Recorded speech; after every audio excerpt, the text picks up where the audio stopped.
Hi, I want to welcome you to Hope in the Light of Suicide.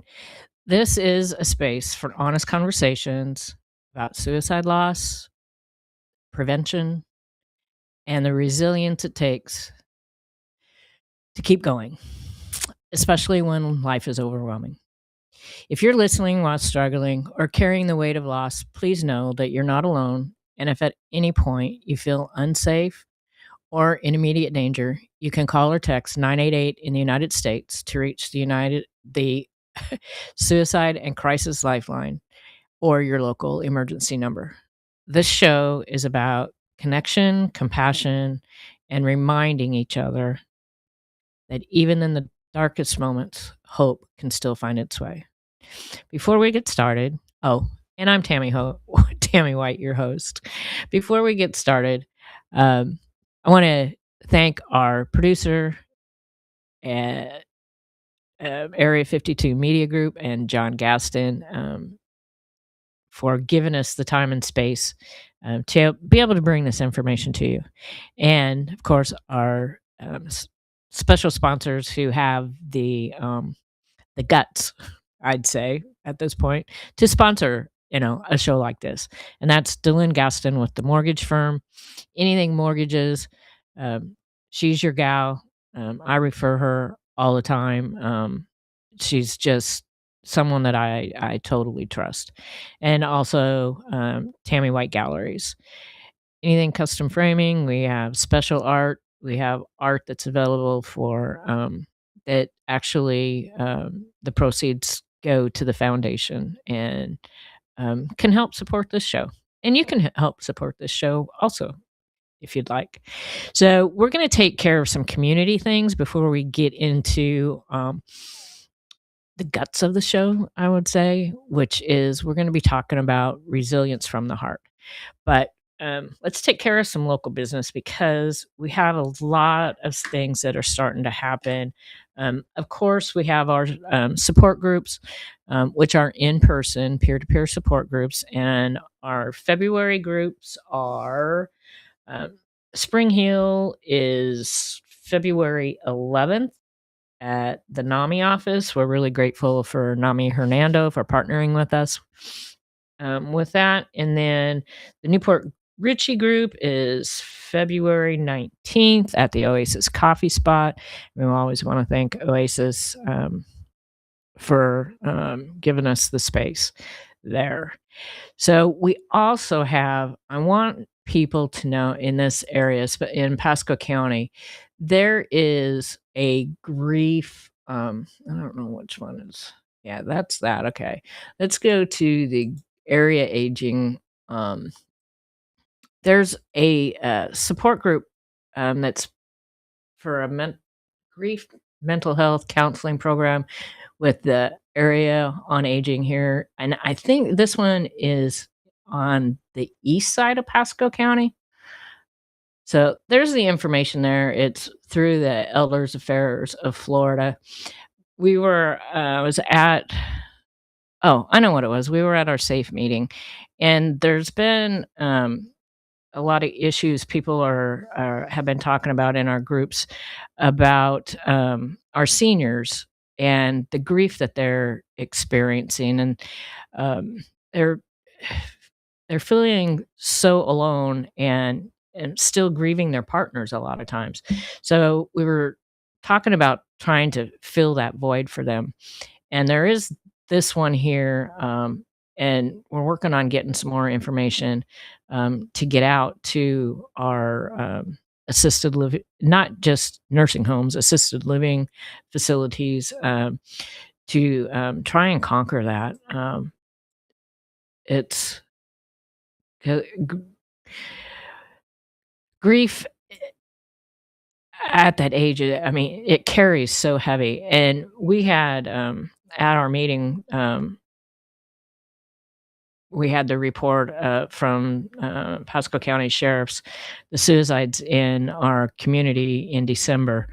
I think what they said the average. I don't remember if it was the average age was 56 or if that was the youngest one, but we had a 90-year-old take his life, and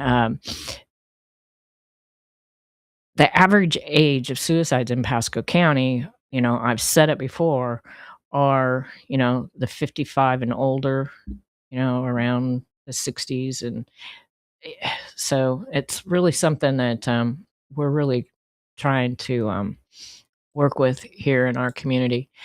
So, with that too, Baycare has a mental health first aid class, and there's one in Clearwater, and that's in March, and then I think in March, yeah, and then there's gonna be one here in Newport Richey in May, and I think that one's May 20th.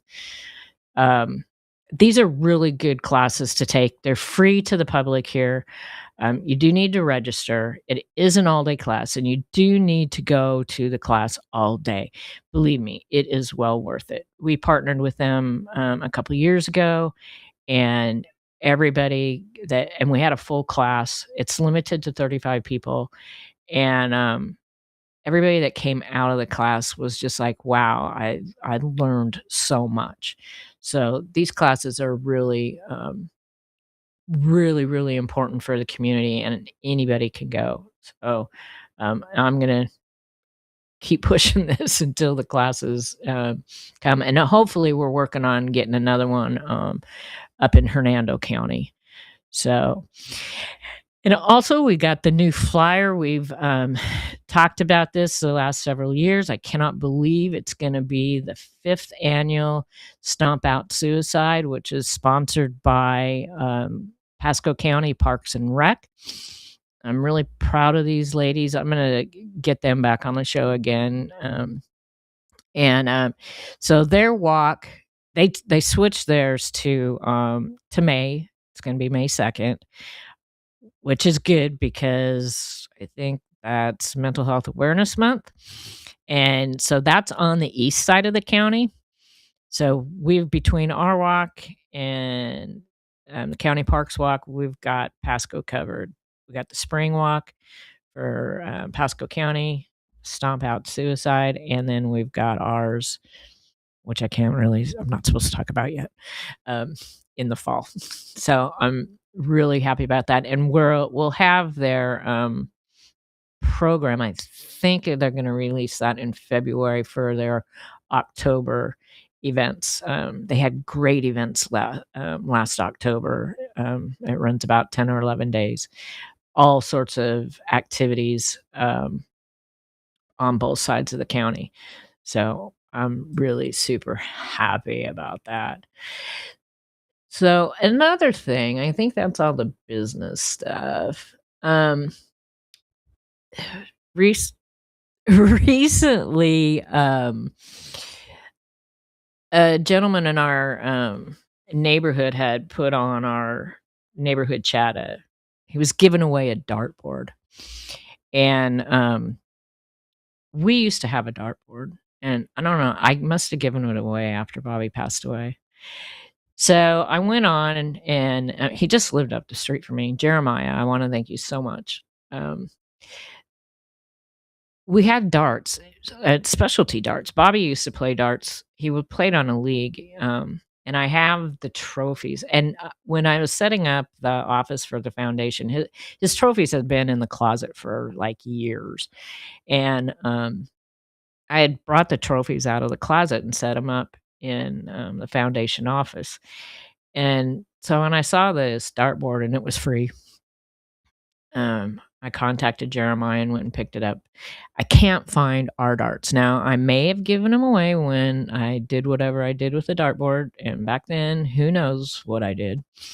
Um, but anyways, so I looked at Bobby's, trophies, and I couldn't believe that he has 2 trophies from the dart league, and we used to hang out in the bars all the time down in Fort Lauderdale.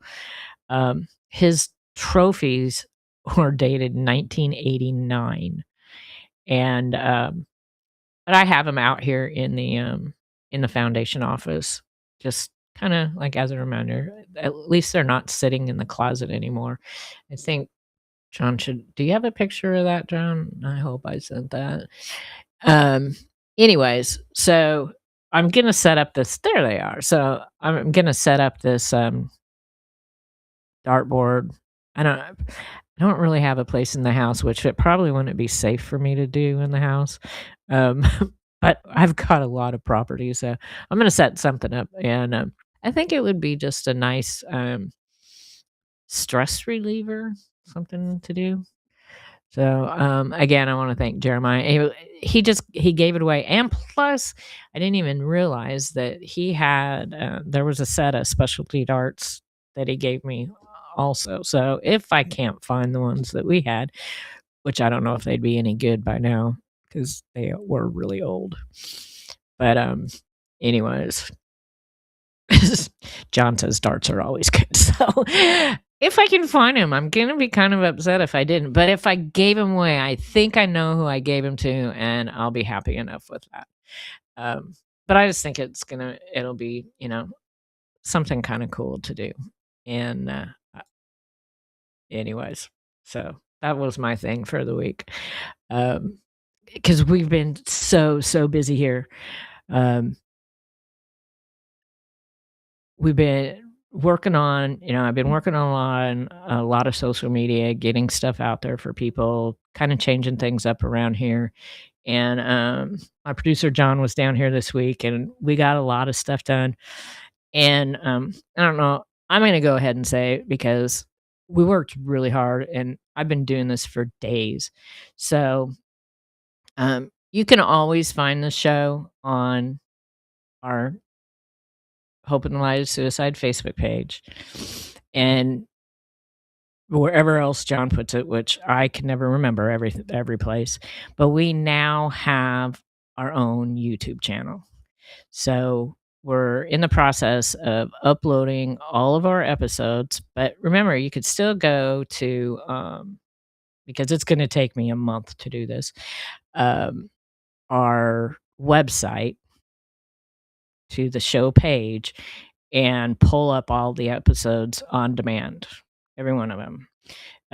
But this is going to be a secondary thing that we have our own YouTube channel that you'll be able to subscribe to and all this stuff. But we still have some things to work on. We're getting a look. Yeah, so it's like a coming soon kinda like thing.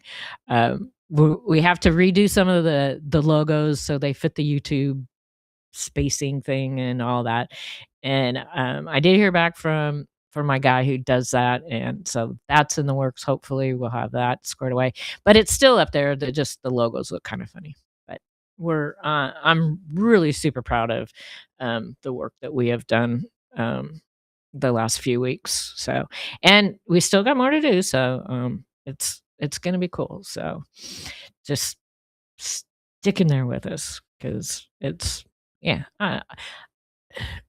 Sometimes this is really really hard, and I know out there, sometimes this is gonna be hard for you guys to listen to. It's hard for us to do sometimes too, and but with what we've been doing recently, it's just kind of given me in particular, I'm sure John too, maybe, um, just kind of a renewed, like, I know we're doing a good thing. So, we're going to continue to do it. So today we're going to talk about resilience from the heart. I had mentioned, and we've been talking about, the mindset and mind heart relationship and stuff.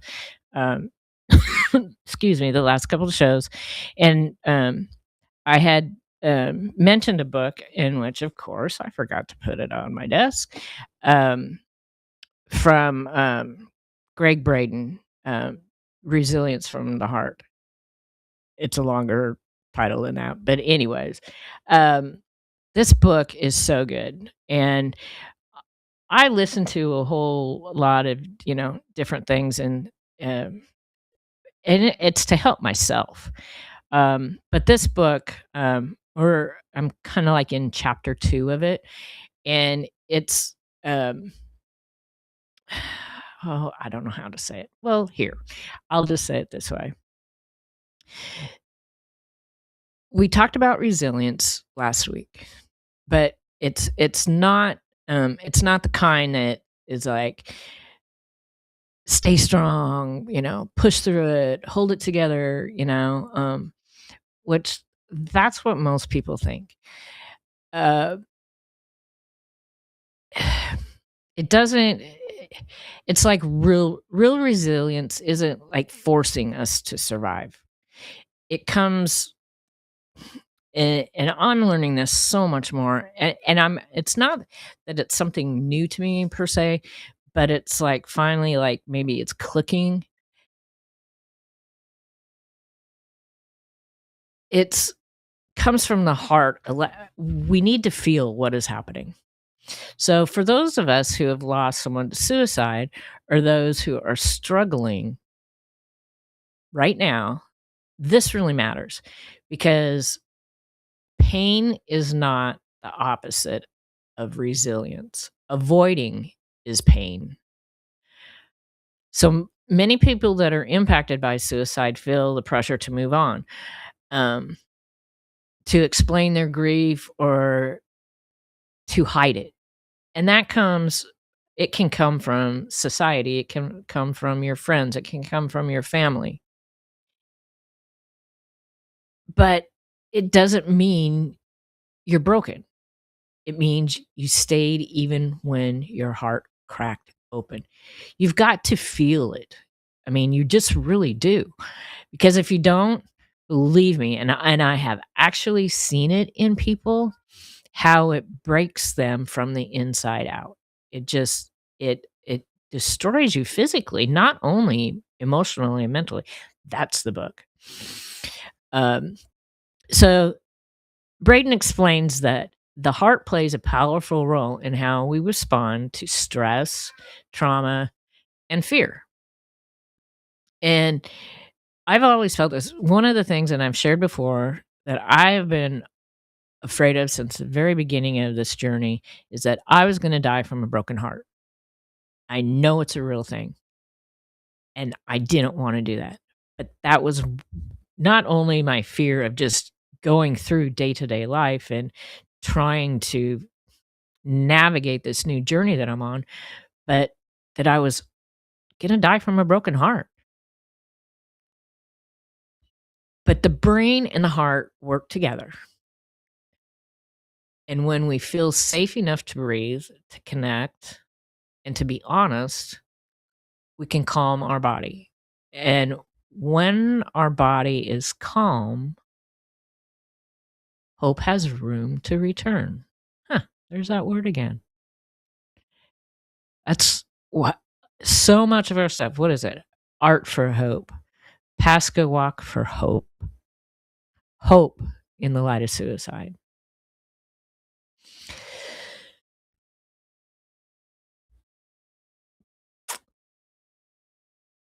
This is where suicide prevention lives. It's not in fixing people. It's not telling people to think positive, but it's helping people feel seen, connected, and safe enough to stay. For survivors of suicide loss, like, those of us who, sometimes it's just inevitable. Resilience may look like just getting out of bed. I remember those days. Or even just going to bed. It may look like crying and still loving. It may look like turning grief into purpose or simply choosing to keep breathing today. Resilience from the heart reminds us that connection is life saving. And I can tell you for a fact that is so true. If it wasn't for my friends and for this community, even more so than my family, especially as time went on, really, I don't know where I'd be, honestly. Because isolation tells us we're alone in the pain. And that can be the most devastating thing that we can do to ourselves is to isolate. Connection reminds us that we still belong. And you're going to lose people, you're going to lose friends, you're going to lose family members that just don't want to deal with it. But the people that stay are the people that are meaningful. And they're the ones that are really going to help you through this. So if you're listening to this, you don't have to be unbreakable. You don't have to have all the answers. You only have to stay. Hear that? You only have to stay. And if you're supporting someone else, your presence and your compassion and your willingness to listen may be the very thing that keeps them there. Well, we've gone through in which I'm going to put out a video reel of the to be. I think there's 5 things. Have it like all set up in my mind, just kind of as a reminder to be the one. That's resilience. That's hope. And that's the power from the heart. So in chapter 2,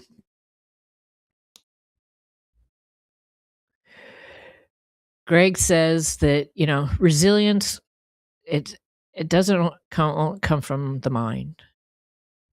It's something that comes from the heart. Actually, it comes from both the heart and the mind.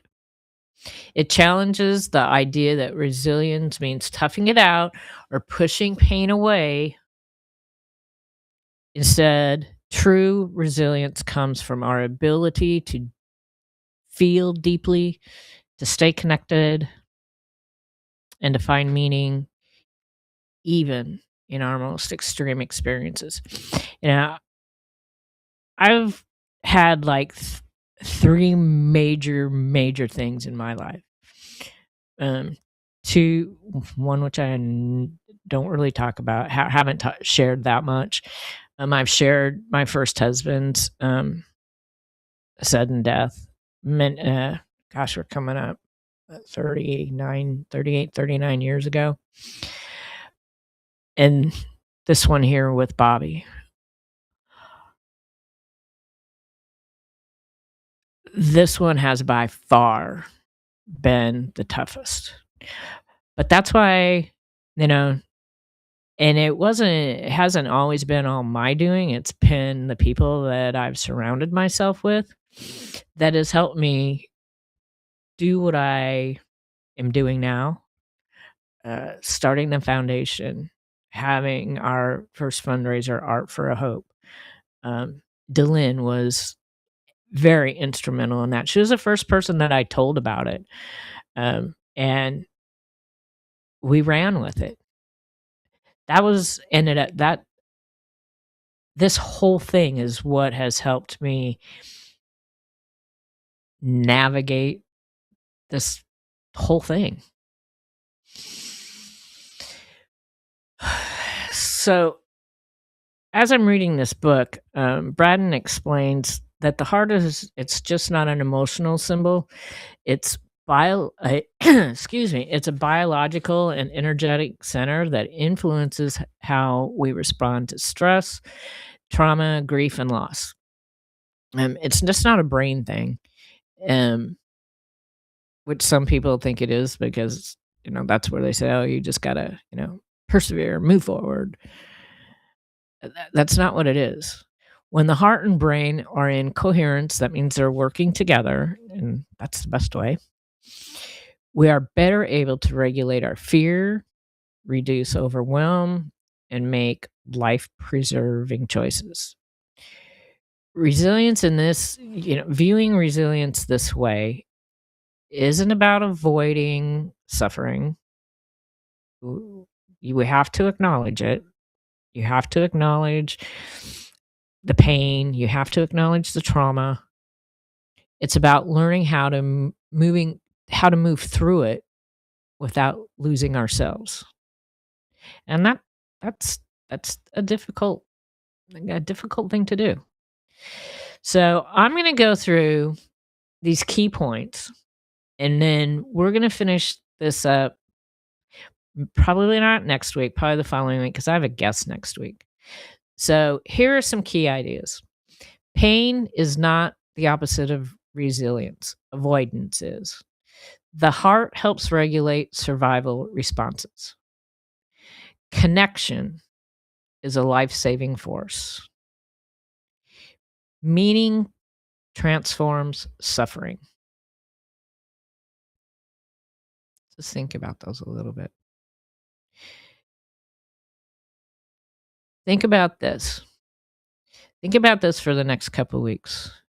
When you hear the word resilience, what emotions come up? Where in my life am I trying to be strong instead of being honest?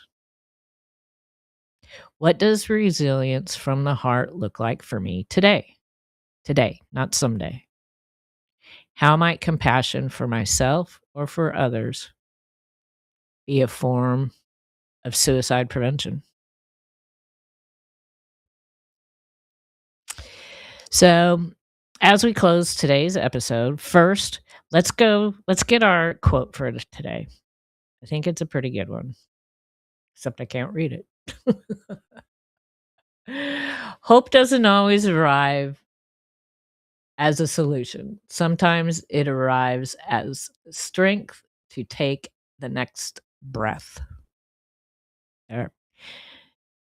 So, as we close today's episode of Hope in the Light of Suicide, I want you to thank you for being here and for listening, for reflecting, and for choosing connection.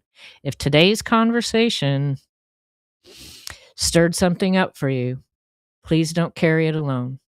Reaching out for support is not a weakness, it's an act of courage. So, if someone you know, someone you love is in crisis, you can call or text 988 in the United States or seek a local emergency support in your area. So, remember this, and I really mean it. Until next time, which will be next week with our guest, you matter, your story matters, and hope can exist, even here, even now. Because at the end, and I truly, truly believe it, there is always hope. So, thanks for joining us tonight.